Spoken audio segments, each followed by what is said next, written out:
Kita akan melanjutkan untuk membahas kitab At-Tadhib fi Adillati Matan Abi Suja fil Fiqh Asy-Syafi'i. Kita akan memulai melanjutkan kajian bulan yang lalu, halaman 39, Kitabus Shalah, kitab yang menjelaskan terkait sholat. As-sholatul mafrudatu khamsun, sholat yang dihukumi wajib, dalam bahasa lain sholat yang dihukumi fardu, itu khamsun, hanya ada 5. Jadi kalau misalnya ditanyakan orang Islam itu sekarang sehari semalam diwajibkan sholat itu berapa waktu? Jawabannya 5, kecuali orang Syiah. Kalau orang Syiah sholatnya ada 5, tetapi cara mengerjakannya digabung sehingga tinggal 3 waktu. Zuhur, asar dikerjakan di waktu zuhur, maghrib dan isya dikerjakan di waktu maghrib, dan kemudian yang terakhir subuh tetap dikerjakan di waktu subuh. Prinsipnya dalam kelompok Syiah, sholat yang dihukumi, yang dinyatakan sebagai sholat wajib, jumlahnya sama, ada 5, tetapi cara pelaksanaannya sebagian digabung dijadikan 1. Sementara kita yang ahlu sunnah wal jamaah, sholat wajib itu jumlahnya 5 dan dikerjakan sesuai waktunya masing-masing. Az-zuhru, yang pertama sholat zuhur, wa awwalu waqtiha zawalus samsi. Waktu zuhur itu ngitungnya sejak matahari bergeser ke arah barat, wa akhiruhu idza sara dillu kulli syai'in mislahu. Jadi zuhur itu waktunya ketika matahari bergeser, kemudian waktu zuhur dinilai habis, dinyatakan telah habis kalau bayangan sesuatu itu dipandang minimal ketika posisinya sama, berarti zuhur sudah dinyatakan habis. Begitu bayangan itu lebih panjang dari benda aslinya, maka kemudian waktu zuhur dinyatakan habis dan kemudian pindah kita masuk waktu asar. Wal asru, wa awwal waqtiha, adapun permulaan waktunya sholat asar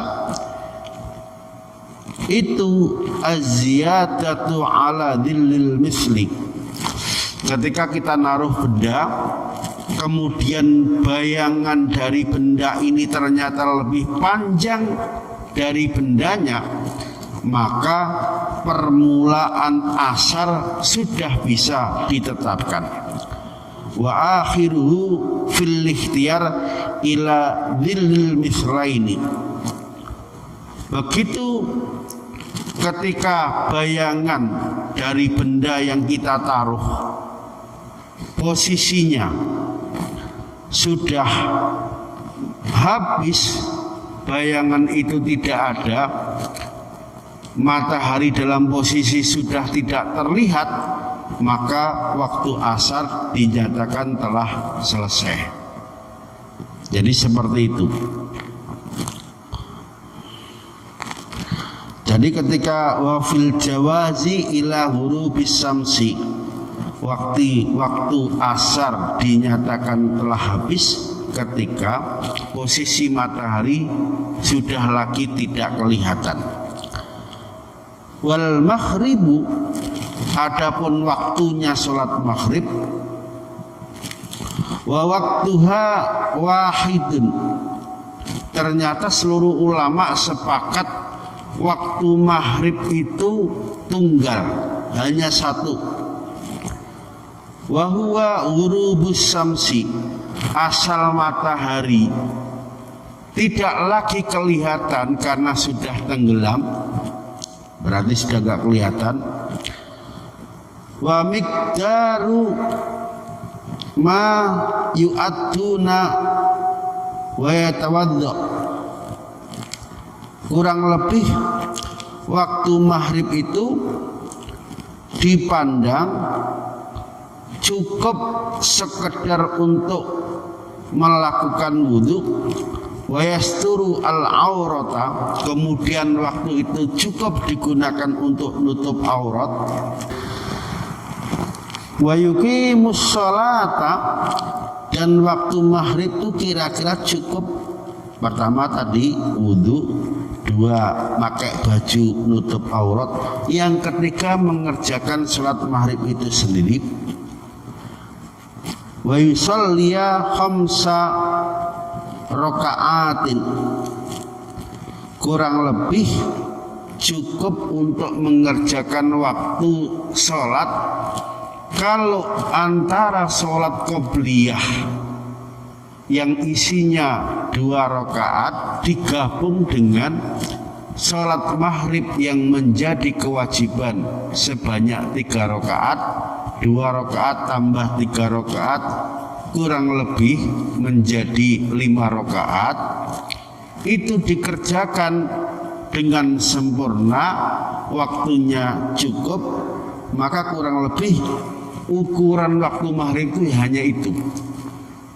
Jadi dulu karena belum ada teknologi jam tangan, maka para ulama ketika ditanya durasi atau panjangnya waktu sholat maghrib itu kira-kira berapa lama, maka umumnya ulama menjelaskan ya kurang lebih cukup untuk nyari air wudhu, cukup untuk pakai baju nutup aurat, kemudian cukup untuk mengerjakan sholat, ngitungnya dari qobliyah, sholat rawatib qobliyah 2 rakaat, dan dilanjutkan sholat maghrib itu sendiri yang isinya 3 rakaat. Jadi kalau kita hitung-hitung durasi waktu untuk mengerjakan sholat maghrib itu sekarang sudah ada jam, baik jam tangan maupun jam dinding. Durasinya untuk mengerjakan sholat maghrib itu kurang lebih ya 1 jam lebih sedikit. Wal isya'u, ini yang terakhir. Sekarang waktunya sholat isya. Wa awwal waqtiha idza ghabas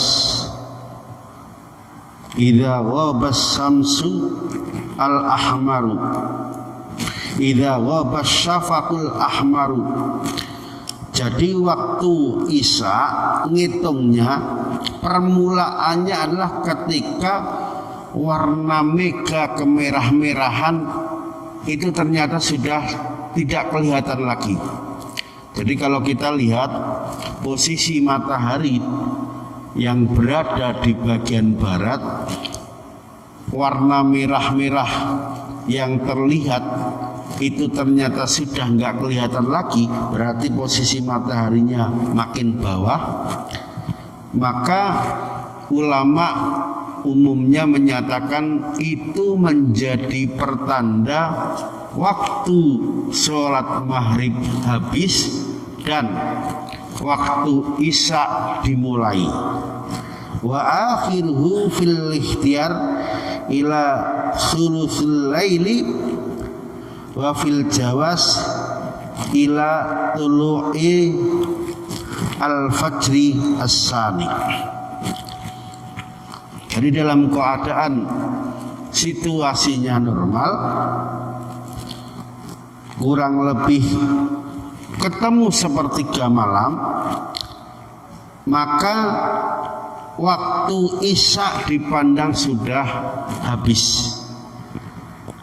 Jadi untuk memastikan isya itu waktunya dipandang habis, dalam sisi yang lain, begitu fajar yang kedua muncul, itu melihatnya, kalau dalam konteks fikih fajar itu dibagi dua, ada fajar kadhib, fajar tapi nipu, ada fajar sodik, fajar yang benar.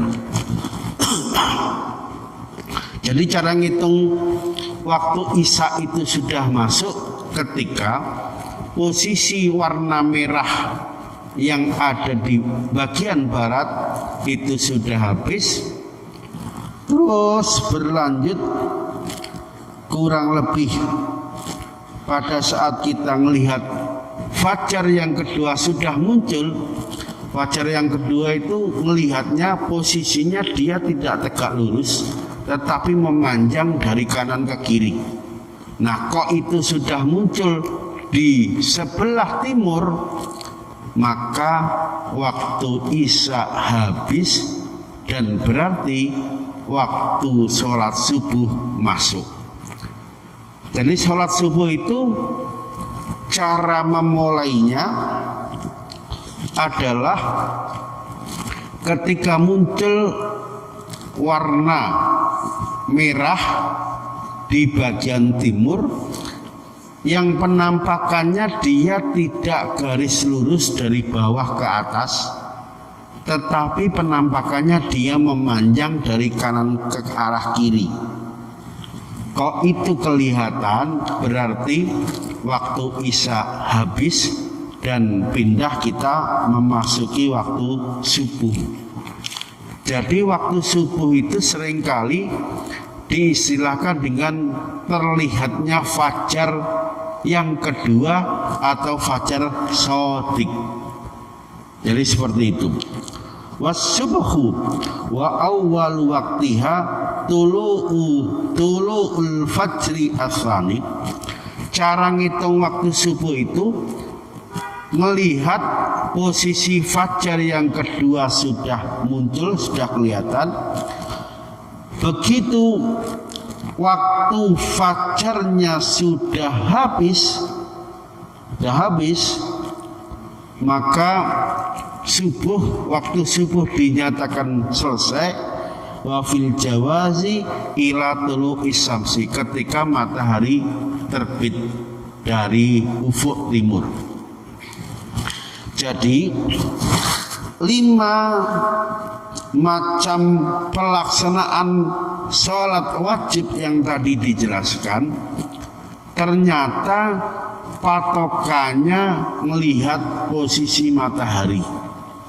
Berarti kalau misalnya kita tinggal di kawasan yang jauh dari garis khatulistiwa, maka patokan waktu zuhur, asar, maghrib, isya dan subuh tidak lagi melihat posisi matahari. Misal kita pergi ke negeri dekat kutub utara atau kutub selatan, maka pelaksanaan sholat zuhur, asar, maghrib, isya dan subuh itu cara ngitungnya tidak lagi bisa mengandalkan melihat posisi matahari. Misalnya ada di Argentina, pas musim panas itu malamnya hanya sedikit sekali. Kalau kita yang tinggal di negara yang dilewati garis khatulistiwa, misalnya posisinya pas melihat waktu siang dan misalnya dihubungkan dengan pelaksanaan puasa wajib Ramadan, bisa-bisa puasa yang dilakukan umat Islam yang berada dekat kutub utara itu siangnya bisa sampai 20 jam, 21 jam, 22 jam. Padahal kita-kita yang posisinya tinggal di negara yang normal, biasanya rata-rata kita melakukan puasa itu kurang lebih sebanyak 14 jam. Negara-negara yang berada di benua Australia, mereka cenderung melaksanakan puasa durasinya paling pendek. Jadi bisa berada di kisaran 14 jam. Sementara negara-negara yang posisinya berada di dekat atau berada di wilayah kutub, ini puasanya bahkan kalau ngikut posisi matahari bisa lebih dari 20 jam. Makanya cara menengahi kemudian ulama mengatakan begini, bahwa durasi waktu untuk melakukan sholat bagi negara-negara yang dipandang tidak normal boleh mengikuti negara tetangganya yang terdekat yang dinilai posisi waktu zuhur atau asar atau maghrib, melihat negara terdekat tetangganya yang dipandang normal. Jadi itu penjelasan yang disampaikan para ulama terkait pelaksanaan waktu-waktu sholat.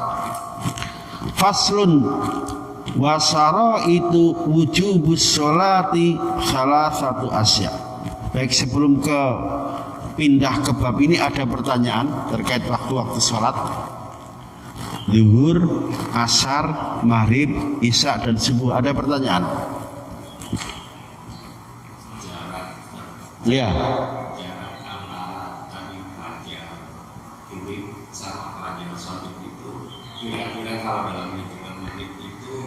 Berapa? Fajar kadhib itu sudah muncul kurang lebih di jam 2-an. Ciri-cirinya mudah. Kita pergi ke area terbuka, tanah lapang. Kok ke posisi fajar itu dia bentuknya vertikal dari bawah ke atas memanjang. Nah, itu yang disebut dengan fajar kadhib tadi. Jadi posisinya dia tegak lurus dari bawah ke atas. Sementara fajar yang dinamakan shadiq, dia membentang, memanjang dari kanan ke kiri, karena ini seperti pantulan sinar dari matahari yang mau terbit.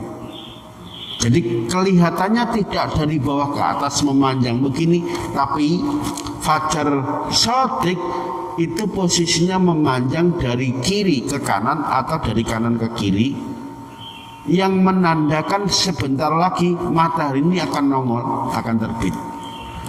Nah, kalau fajar kadhib itu jam 2:30-3 sudah kelihatan, sementara fajar shadiq sekarang itu posisinya di jam 4:33, berarti jaraknya mulai fajar kadhib muncul, mulai ya, sampai kemudian digantikan munculnya fajar shadiq, ini kurang lebih sekitar 2 jaman, 2 jam sampai 2 jam setengah, kurang lebih seperti itu jaraknya.